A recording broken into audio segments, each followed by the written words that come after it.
Wardah, Makeover, Emina. Siapa sih yang gak kenal merek-merek ini? Di balik brand-brand kecantikan ternama ini, ada sosok inspiratif bernama Nurhayati Subakat. Lahir di Padang Panjang dari keluarga sederhana, Nurhayati dibesarkan dengan nilai-nilai kedisiplinan, kejujuran, dan empati. Meskipun lulusan farmasi ITB, karirnya justru bersinar bukan di laboratorium, tapi di dapur rumahnya, tempat ia meracik sampo pertama buat usaha kecilnya. Gak mudah, bisnisnya pernah nyaris bangkrut, bahkan pabrik sempat habis terbakar. Tapi Nurhayati gak menyerah, ia bangkit, tetap tenang, dan menjadikan nilai-nilai spiritual serta kepedulian sosial sebagai fondasi bisnisnya. Kini Nurhayati dikenal sebagai salah satu pengusaha perempuan paling berpengaruh di Indonesia, membangun Paragon menjadi perusahaan raksasa yang memberdayakan puluhan ribu karyawan, terutama perempuan muda. Ia membuktikan bahwa jadi wirausahawan bukan soal modal besar, tapi hati yang kuat dan niat yang lurus.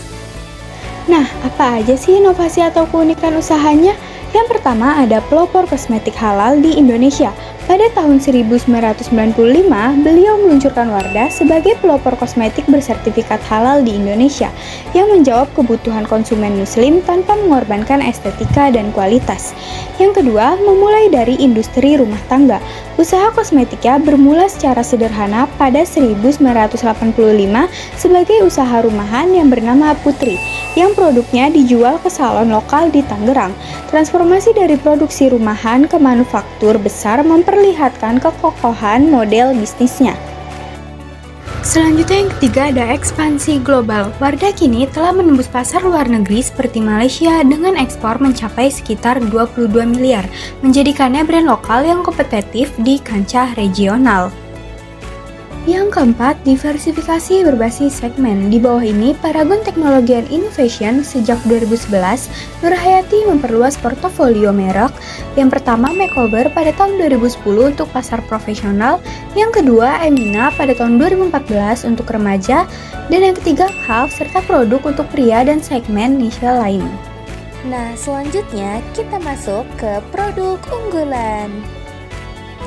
Produk unggulan milik Nurhayati Subakat yang juga pendiri PT Paragon Technology and Innovation adalah Wardah, yang dikenal sebagai pelopor kosmetik halal di Indonesia sejak tahun 1995. Namun, perusahaan ini menaungi banyak merek kecantikan lainnya, termasuk Putri sebagai produk pertamanya, serta Makeover, Emina, Kaf, Instaperfect, OMG atau Oh My Glam, dan lainnya. Adalah nilai-nilai kewirausahaan yang dimilikinya, yaitu yang pertama, inovatif. Beliau melihat kekosongan pasar kosmetik halal dan menciptakan solusi lewat Wardah, salah satu pionir kosmetik halal di Indonesia. Mampu mengembangkan brand dengan segmentasi berbeda, yaitu remaja, profesional, dan lain-lain, termasuk riset dan pengembangan produk lokal berstandar tinggi. Kemudian yang kedua ada pantang menyerah atau gigih. Usahanya pernah hampir bangkrut karena kebakaran pabrik, tapi ia bangkit dan membangun kembali dari nol. Ia tetap bertahan di tengah tantangan membangun industri kosmetik lokal di tengah dominasi merek asing. Yang ketiga ada berorientasi nilai dan etika. Menjalankan bisnis dengan prinsip kejujuran, halal, dan berkah. Ia menekankan bahwa bisnis bukan hanya soal keuntungan, tapi juga memberikan manfaat untuk umat dan masyarakat. Selanjutnya yang keempat ada kepemimpinan kolaboratif. Ia membangun budaya perusahaan yang sehat dan penuh kepercayaan karyawan, disebut sebagai keluarga. Dan banyak dari mereka bertahan hingga puluhan tahun, memberdayakan ribuan perempuan lewat pelatihan kecantikan dan lapangan kerja. Kemudian yang terakhir, yang kelima, ada peduli sosial dan lingkungan. Aktif dalam tanggung jawab sosial perusahaan CSR seperti beasiswa, bantuan bencana, penanaman mangrove, donasi alat medis saat pandemi, dan lain-lain. Ia percaya bahwa kesuksesan usaha harus membawa dampak positif bagi masyarakat.